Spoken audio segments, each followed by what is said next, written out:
Don Daniel, buenas noches ya. Gusto saludarlo.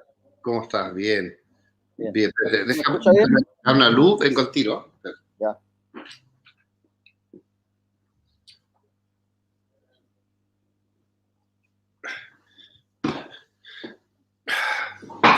Por lo otro que puedo sacar esta.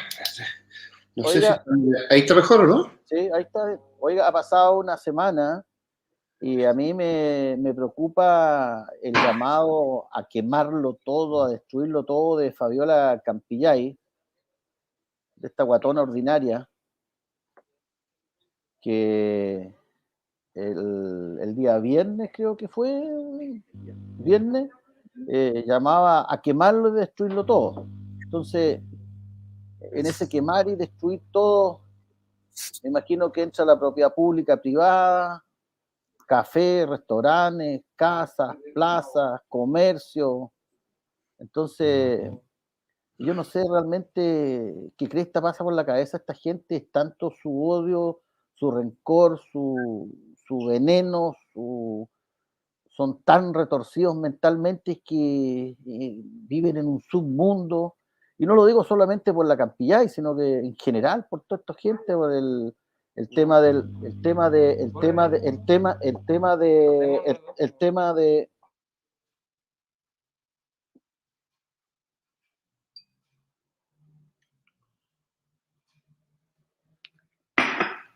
Oye, sí, mira, respecto a lo que tú dices, la revolución está planificada con una destrucción previa, con un caos previo. Eso está organizado así, ¿eh? Esto es una copia de la revolución bolchevique que se ha ido adoptando y modernizando en distintas etapas, en distintas revoluciones.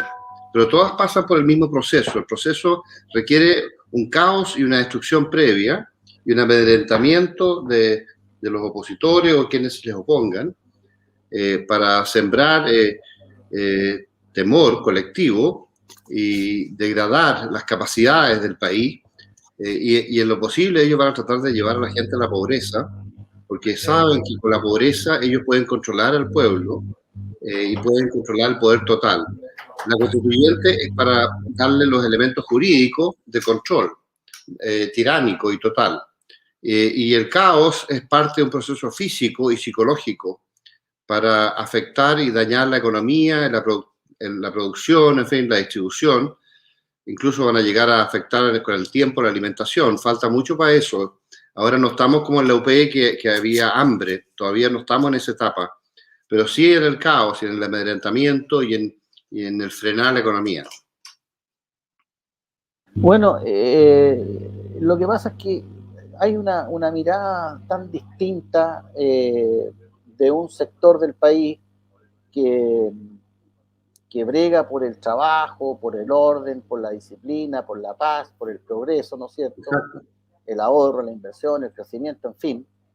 Y hay otro sector que habla puras weá, digamos. O sea, si uno escucha, por ejemplo, a la gente de la prostituyente, usted en el fondo se da cuenta que no, o sea, ningún aporte, ni una papa pelada, llevan un mes, se han pasado constituyendo comisiones de la comisión, de la subcomisión y otra comisión, y en definitiva avance en esto ninguno. Entonces, tiene un costo económico, tiempo, y cuando uno escucha la sarta de tonteras que hablan, entonces uno realmente no sabe, digamos, a qué atenerse, cuál es el norte en todo esto. En el fondo, un puro desastre. Mire, desde el punto de vista histórico, lo único que puede enfrentar una revolución es una contrarrevolución, ¿no? Es una acción física y psicológica tan fuerte como la de ese lado, pero en el sentido contrario, para frenar esto. Históricamente, cada vez que ha habido una reacción contrarrevolucionaria, se ha podido controlar una cosa así. Y cuando no la ha habido, no se puede controlar. No se puede controlar. Fíjate que uno de los casos del mundo donde se pudo controlar una cosa así fue la Guerra Civil Española. Con Franco, ¿no? Donde se ganó después de 3 años de enfrentamiento al comunismo y se salvó esa parte de Europa del comunismo y por consiguiente se salvó también a Portugal y desde ahí, de la península ibérica, se salva el resto de Europa, que fue un proyecto de Stalin de capturar España. El otro caso que hay en la historia de un país que llega al comunismo y se salva es Chile, el año 73.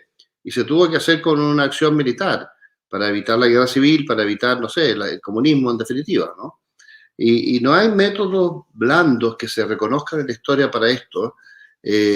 Yo veo a José Antonio Kast tratando de tomar una cantidad enorme de medidas legales para ir neutralizando estas capacidades, pero eso solamente se daría si la gente votara por una persona como José Antonio Kast, porque él sí tiene una solución para resolver estos problemas. Pero la gente no está votando necesariamente por gente así, o nosotros tenemos que esperar que lo hagan, porque si lo hacen hay una esperanza para Chile, pero si votan por Sichel, la esperanza es relativa, probablemente puede ser un Piñera 2, ¿no? O un Piñera 3, dirían alguien, porque ya que ha tenido dos gobiernos. Y no hay solución por esa vía, porque las vías, las blanduras, la izquierda siempre se impone. Y lo que están haciendo los constituyentes, y por orden del foro, es evitar que se haga una constitución en ese periodo, porque ellos tienen una ya hecha, que es una hecha para una asamblea única, un congreso con una cámara única, y con una serie de medidas que les permiten a ellos el control. Hay un listado que quizás nosotros debiéramos traer a un programa como esto y revisarlo uno por uno. Hay un listado en las órdenes que el foro les ha dado de cómo hacerlo. Y para que a través de esa lectura y revisar cada uno de las órdenes que ellos han dado, se pudiera ver cómo ellos van a llegar a controlar Chile. Primero destruir Chile y después de la destrucción controlarlo. Y eso pasa por la pobreza. Por eso que el comunismo no existe en el mundo, pero sí existe acá en América Latina. Estos procesos subversivos comunistas y progresistas solamente se están dando acá en América Latina. Dicen también que en Estados Unidos y Canadá, pero sobre todo en América Latina. No existen, en China no es comunista, China es un régimen dictatorial, pero es un régimen capitalista, por eso que le va tan bien. Que para allá quería ir yo. Claro. En el fondo, hoy día, siendo yo un demócrata y usted también, hoy día realmente ponemos en tela de juicio la efectividad de la democracia ante este tipo de amenazas. Entonces, porque lo que yo la otra vez le conversaba, o sea, si yo voy a jugar un partido de fútbol, ¿no es cierto? Sí. La pelota se toca con el pie, en fin, no se puede tocar con la mano, pero resulta que en vez de llegar futbolistas, para el otro lado me llegan rugbyistas, es muy difícil que pueda jugar fútbol, digamos, o practicar la democracia cuando hay gente que no quiere la democracia o que quiere apoderarse de ello, porque en este momento la gran incógnita que uno tiene para votar, independientemente de los males que tenga Sichel o Pepito Pérez, da lo mismo, nuestra pregunta es, por ejemplo, en el caso de Hadwe, se iba a devolver el poder a los 4 años. ¿Me entiendes? Pues eso es lo que estamos hablando ahora. Bueno, ellos tratan de evitar, claro. Los globalistas y todo el tema. Cuando están en una etapa revolucionaria como la actual, ellos tratan de apoderarse del poder de forma permanente. Lo que pasa es que lo quieren hacer con las tecnologías de Gramsci más que con las de Lenin. La de Lenin era una acción física, militar y con asesinatos masivos. La de Gramsci es más bien capturar todos los estamentos del poder, incluyendo la prensa, el poder judicial, la educación, en fin, y ahora la economía. Y la economía tienen que destruirla porque con una economía pujante como la que ha tenido históricamente Chile, ellos no pueden imponerse. Ellos no pueden imponerse. Entonces hay que destruir esa economía, aunque ellos saben que van a empobrecer a todo el mundo. Pero mientras ellos tienen el control, ellos van a ser privilegiados y van a tener un poder gigantesco. Aunque el 99% de los chilenos sufra de la pobreza más extrema, porque ellos llevan a la pobreza más extrema. Esto no es una cosa teórica, es una cosa que está planificada en la evolución. Y si alguien tiene duda, hay que ver lo que ocurre cuando ellos llegan al poder. Lo que ocurre en Argentina, lo que ocurre en Venezuela, en Nicaragua, lo que ocurrió en Cuba en 61 años. No son cosas teóricas, son cosas que uno puede ver. Ahora, la gente es incapaz de aprender de la experiencia ajena. La gente solamente reacciona cuando tiene hambre en su propio estómago, físicamente acá. Y lo que uno le puede decir no le llega. Es muy curioso como la gente no tiene esa capacidad intelectual para aprender de experiencias de otros países de América Latina. Solamente cuando le llega lo personal. Fíjese que yo llevo tiempo ya hablando en un programa radial que tengo que hecho de televisión y yo venía advirtiendo esto hace muchos años. Si esto es de manual, si esto está claro para dónde va la cosa. Sí. Y la gente decía, no, este tipo, ¿qué está hablando? No, exagerado. Mira Claro, dónde está. exactamente. La ¿Dónde gente está? te acusa de exagerado. Pero fíjate que si tú te fijas en las órdenes del foro, lástima que no las tengamos, ¿ah? Porque quizás el próximo programa debemos traer las órdenes del foro, que fueron las últimas de esta semana, para que uno vea punto por punto lo que ellos están planteando. Son puras cosas absolutamente absurdas por su extremo. Son tan extremas las cosas que están planteando que son increíbles, no creíbles, increíbles, absurdas, pero ahí están las órdenes. Y efectivamente tú lo ves en el día a día, cómo esas órdenes se están cumpliendo. Entonces, esta revolución en curso es algo real, no es un cuento. La gente dice, no, es que son conspiranoicos, y ustedes viven pensando en cosas extremas que no se dan, pero ¿cómo que no se dan? Si se dan todos los días, si uno las ve todos los días. ¿Te fijas? Ayer aquí en Santiago hubo, no sé, una revolución que destruyeron todo un barrio, ¿no? Y la gente especula de por qué ocurrió eso. Pero lógico, si esto es parte del proyecto, como ha sido la destrucción de muchas ciudades durante mucho tiempo en Chile. No, y lo más triste de todo esto, que ellos lo advierten, o sea, ellos lo dicen, ellos Claro. lo avisan. Y la gente no lo cree. No es que sea una cosa que uno diga, oh, sorpresa, no, si ellos lo dicen. No, O sea, no. ayer la Campillay, el viernes, dijo, quemémoslo, destruyámoslo todo. Así es, así es, así Entonces, es. y uno ve cómo, Le es incómodo reconocerlo. claro, y uno ve cómo nuestros aparatos del Estado, llámense policías, llámense sobre todo la justicia, fiscalía, en fin, jueces, eh, con cierto resquemor, con cierta benevolencia o con harta benevolencia, toleran este tipo de cosas. Porque yo le aseguro que a usted o a mí como ciudadano nos pasara, qué sé yo, un disco pare o cualquier cosa ya de la cotidianidad, inmediatamente nos caen encima con las penas del infierno. Lo que pasa es que esa infiltración al Poder Judicial es porque hay jueces, actuarios, fiscales, en fin, que están metidos en la revolución. Ellos son parte de la revolución.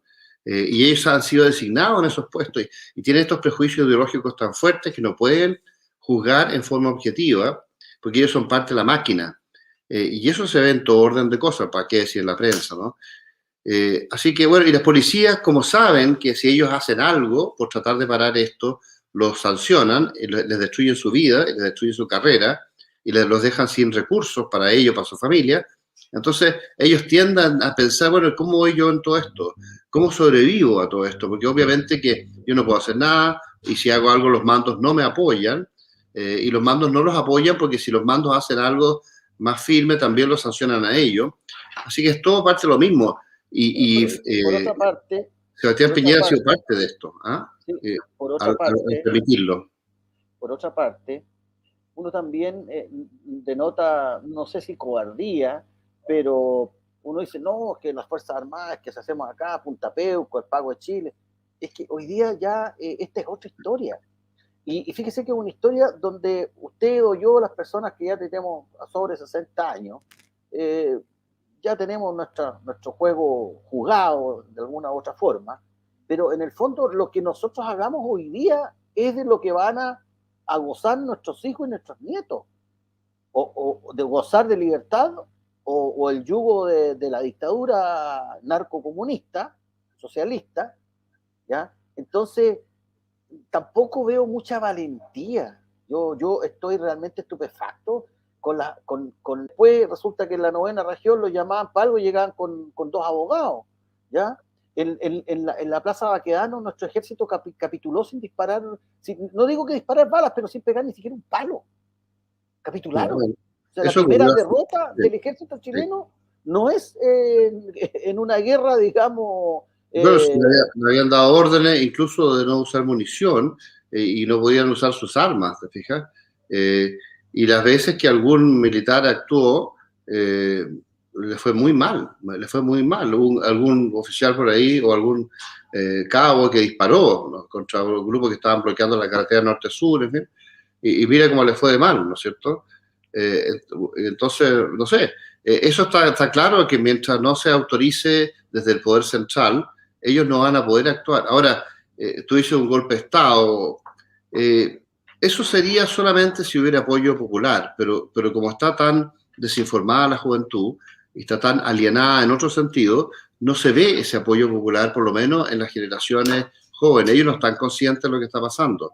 Y entonces todo lo que podamos hacer nosotros para crear conciencia en las generaciones de los 40 años y ojalá de los 30 y los 20, está bien, pero eso es lo que nos está fallando. ¿Eh? Justamente, pero y en eso hay una tremenda responsabilidad de partidos como Renovación Nacional y la UDI, ¿me entiendes? Hay una responsabilidad en el sentido de que ellos no han hecho la pega, y no han hecho la pega los diputados y los senadores de esos partidos, y esos hueones han cobrado los 12 o los 20 millones mensuales y no han hecho la pega. Entonces, ahora, hay gente que ha hecho esfuerzos aislados, permanentes, sin mucho éxito, porque, como tú muy bien dices, la mayoría está por acomodarse. Y algunos han hecho esfuerzos esporádicos por decir las cosas tal como son, pero por el lado de la izquierda existe una máquina muy organizada. Es una red internacional la que está trabajando y respaldando esta revolución en curso, que es una revolución de ideas totalitarias al final. Y esto está en desarrollo. Mira que ahora estamos con control total de Argentina, Bolivia y Perú, los países vecinos, y a punto nosotros de caer, a punto nosotros de caer dependiendo de las elecciones de noviembre. Así que es una situación muy complicada. Fíjate que hace algunos años atrás nadie se imaginaba que pudiéramos estar en una situación como esta. Ahora, yo creo que la única posibilidad que tenemos es hacer una contrarrevolución equivalente.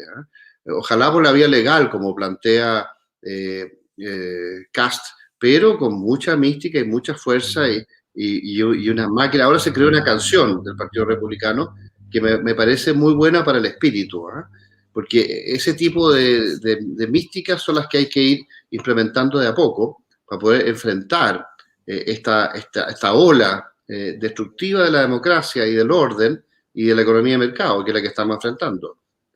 Sí, como dice por ahí un amigo acá del YouTube, esto es un proceso, entonces hay que hacer un contraproceso.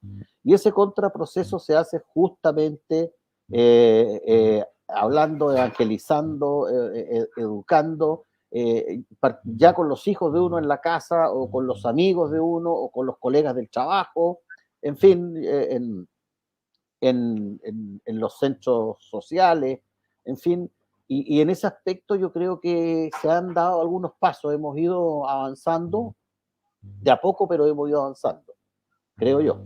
Pedro, te propongo que para el próximo programa, que hoy día salió un poquito improvisado, porque yo te había mandado unas cosas que al final no pudimos ver, así que quizás para el próximo programa podríamos revisar. Ahora me las enviaron, ahora las tengo, así que para el próximo No, programa... pero yo creo que habría que leerlas para poder pensar un poco lo que te estaba planteando, pero lo que podríamos hacer es revisar las órdenes del foro, uno por uno, y lo que significan, y cómo esto se está dando efectivamente en Chile, y cómo esas órdenes van a recibir otras órdenes de respaldo en un par de semanas más, y en un mes más van a haber otras órdenes de respaldo, y en un mes y medio más van a haber otras órdenes de respaldo, y todas en la misma línea y en el mismo sentido y con la misma orientación. Eso hay que leerlo y revisarlo para que la gente tome conciencia. El 90% no va a querer creerlo, el 90%, porque así reacciona el ser humano. Pero siempre hay un grupo pequeño, minorías audaces, como las llamo yo, que son los que mueven la historia, que son capaces de entender lo que realmente está pasando, aunque la gran mayoría no quiera creerlo. Y por ahí la gente empieza a despertar y empieza a reaccionar. Entonces, te propongo que en el próximo programa, no sé cuántos minutos nos quedan, porque no ando sin reloj. Ya nos quedan, no sé, 2, 3 minutos. Ya, hagamos eso, y te propongo que yo te voy a mandar las órdenes del foro para que tú las veas, las pienses, y nos dedicamos, no sé, unos 15 minutos a eso y unos 15 minutos a lo otro. Lo otro que yo te había mandado era, yo como candidato a senador por los lagos, me han cuestionado de que qué tengo que ver yo con la zona. Entonces, yo te mandé una serie de cosas históricas para explicar cómo mi familia había sido, no sé, la refundadora de Osorno, después de 200 años que había sido capturada por los araucanos huilliches, aliados con los araucanos mapuches de la zona al norte del Tolten. El año 1598, ellos destruyeron las 7 ciudades del sur, incluyendo la destrucción de Osorno. que resistió un asedio indígena bastante largo. Eran ciudades importantes que se habían construido ya tras 45 años de desarrollo. Y esa ciudad de Osorno fue reconstruida el año 1793. Y tanto en la primera fundación de Osorno como en la refundación hubo antepasados míos. Entonces quería contar ese cuento. Y además también en la captura de Chiloé, un antepasado mío que se llamaba Ramón Freire, fue el que capturó Chiloé después que fracasó Lord Cochrane. Sí. Cuando era presidente de Chile, era director supremo, organizó una flota y hizo una expedición, fracasó, después hizo una segunda y tuvo éxito. Dicho sea de paso, Chiloé fue el último reducto español en Sudamérica. Así es. Sí. Bueno, eso es lo que queríamos ver, pero con más detalle. Yo te mandé unas imágenes y cosas, porque yo creo que puede ser interesante además para que la gente aprenda un poco de historia de Chile, porque esa es la epopeya de cómo se forma el sur de Chile. Y bueno, y hay otros antecedentes después de cómo llegaron los alemanes, y también mi familia tuvo un rol en proponer la traída de alemanes cuando Joaquín Prieto fue presidente de Chile y después su sobrino Manuel Bulnes, el hijo de su hermana, y Joaquín Prieto después de ser presidente fue consejero de su sobrino, y él le propuso a Manuel Bulnes la traída de estos alemanes que él mismo la quiso traer en su gobierno, pero no alcanzó, porque le tocó la guerra contra la Confederación Perú-Boliviana y esos proyectos tuvieron que postergarse. Bueno, pero si fuera por eso, don Daniel, acá tenemos a un guardia de discoteca, digamos, a don Iván Moreira, de senador. ¿Ya? Así que no habría mucho que sacarle. Y por lo demás, usted ha sido invitado acá a esta aventura, ¿no es cierto? Por mucha gente de acá de Osorno y de la 10ª región de los lagos. Así que el que es invitado, bien llega nomás. Sí, es que me pidieron que explicara estas cosas porque creía que primero puede ser entretenida, puede ser interesante, porque en el fondo es un poco explicar la historia de Chile y es un poco explicar la historia de la región de los lagos. Y segundo, explicar por qué mi familia y nosotros siempre nos hemos sentido muy vinculados a la zona por estas razones históricas, ¿no? Bueno, pero eso ya se nos acabó el tiempo, a ver si lo podemos ver la próxima vez y analizamos todas estas cosas. No sé qué te parece. Ya, don Daniel, encantado. Bueno, ha sido un gusto estar con usted y con la gente que a través del chat nos ha estado escribiendo, escuchando. Ha pasado una semana, nos vemos en 7 días más. Todos tenemos nuestros quehaceres y a seguir en la brega. Muchas gracias y buenas noches. Un abrazo, Pedro, mucho éxito.